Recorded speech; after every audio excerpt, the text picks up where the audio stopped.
سورت قلم میں پڑھتا تھا، اس میں سورت کا جو دعویٰ ہے وہ یہ ہے کہ ودو لو تدہن فیدہن، یہ تو چاہتے ہیں کہ آپ دین میں سستی کریں، یہ تو ہے ہی سست۔ مشرکین کا کیا مذہب ہے، یہود و نصارہ کا کیا اخلاق ہے، آپ کو کام سے نکالنا چاہتے ہیں۔ سستی جو ہے یہ اتنا بڑا مرض ہے کہ اس کا علاج نہ حکیم کے پاس ہے، نہ طبیب کے پاس ہے، نہ ڈاکٹر کے پاس ہے۔ قرآن و سنت میں اس کا علاج ہے۔ پھر ایک قصہ سنایا کہ دیکھو ایک آدمی کتنا اچھا تھا، صنعاء یمن میں اس کے باغات ہوتے تھے، جب وہ پک جاتے تھے تو اعلان کرتا تھا کہ اے اللہ کے نیک بندو، مستحق لوگوں آ جاؤ، لے جاؤ۔ جتنے فقراء و مساکین اس ملک کے ہوتے تھے وہ پہنچ جاتے تھے۔ اب جب ان سے بچ جاتا تھا تو پھر گھر لاتے تھے اور بیج رکھتے تھے، دستور تھا ان کا۔ ان کے انتقال کے بعد ان کے بیٹوں میں ایک سستی آئی اور اس نے کہا کہ ہمارے والد کا دماغ خراب تھا اور اس کی عقل کم تھی اور سارا مال مساکین پر لٹاتا تھا، ایسا نہیں کریں گے، چھپا کے لائیں گے۔ راتوں رات مشورہ کیا، سویرے اٹھے، بغیر انشاءاللہ کہے روانہ ہو گئے۔ کہا کہ ہم ساری فصل توڑ کے لائے نا، مساکین جمائیں گے تو کچھ بھی نہیں ہوگا۔ اللہ تعالیٰ فرماتے ہیں کہ رات کو میں نے تیز آندھی چلائی اور سارے باغ کو خاکستر کر دیا۔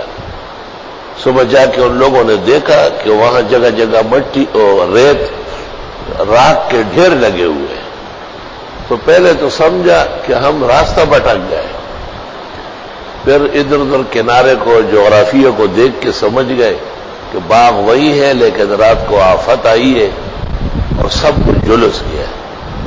اس سستی اور بدنیتی کی وجہ سے ساری عمر کی کمائی تباہ و برباد ہو گئی۔ جو فقراء و مساکین اللہ والوں کا راستہ روکے وہ خزانوں کا مالک نہیں رہے گا۔ فقراء اور مساکین اور مستحقین کو تقسیم کرنے میں اور ان کا حصہ کرنے میں ہمیشہ مال، جان، عزت، آبرو محفوظ رہے گا۔ حق تعالیٰ فرماتے ہیں کذالک العذاب، دنیا میں ایسی پٹائی ہم لگاتے ہیں، وَلَعَذَابُ الْآخِرَةِ أَكْبَرُ، آخرت کا عذاب تو بہت بڑا ہے، لَوْ كَانُوا يَعْلَمُونَ۔ پھر پرہیزگار و متقینوں کو شرم اور عار دلایا، تم کس ڈھب پہ چل رہا ہو، تم تو تقوی اور پرہیزگار ہو، تم کیوں کمزور باتیں کرتے ہو۔ اور پھر قیامت کا نظارہ پیش کیا کہ وہاں تو اخلاص کام آئے گا، عبادت کام آئے گی، نفقات کام آئیں گے۔ سورت کے اختتام پر روئے زمین کے ایک برگزیدہ پیغمبر، معصوم زمانہ اور نبی نینوا حضرت یونس ابن متیٰ کا تذکرہ کیا کہ پیغمبر تھے، معصوم تھے اور وقت کے ہادی و مہتدی تھے، ایک موقع پر تھوڑی سی سستی ہو گئی اور اس سستی کی وجہ سے کشتی سے دریا میں پھینکے گئے اور دریا میں مچھلی نے کھا لیا اور مچھلی پھراتی رہتی تھی پورے دریائی بھنوروں میں اور لہروں میں۔ چونکہ تھے تو پیغمبر نہ، تو فاجتباہ ربہ، اللہ نے پھر ان پر فضل فرمایا اور ان کا مقام مرتبہ بحال کیا، وجعلہ من الصالحین، اور ان کے تمام بلندیاں واپس کر لی۔ اور مچھلی کنارے پر آئی اور اس نے قے کیا اور حضرت یونس باہر آئے۔ سورۃ صافات میں ہے وَأَنبَتْنَا عَلَيْهِ شَجَرَةً مِّن یقطین، ہم نے بیلی کا درخت اگایا، جو لوکی کی بیلی ہوتی ہے نا، اس کے عجیب عجیب پتے ہوتے ہیں اور بڑے بڑے پھل آتے ہیں، اور پانی جس کو متاثر کرے یا سمندر میں جو لوگ لڑک کے پھر نکل آئے، ان کا علاج خالص لوکی سے ہوتا ہے، لوکی کا سالن، لوکی کا تیل، لوکی کا شوربہ، لوکی کی یخنی۔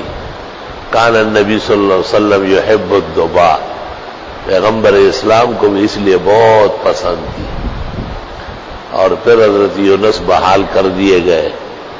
تو دیکھو پیغمبر ہے، مقام عظیم کے مالک ہے، ہدایت یافتہ ہے، کائنات کو ہدایت ان کے چشمہ فیضان سے مل رہی ہے، مگر سستی ان کی بھی برداشت نہیں ہے۔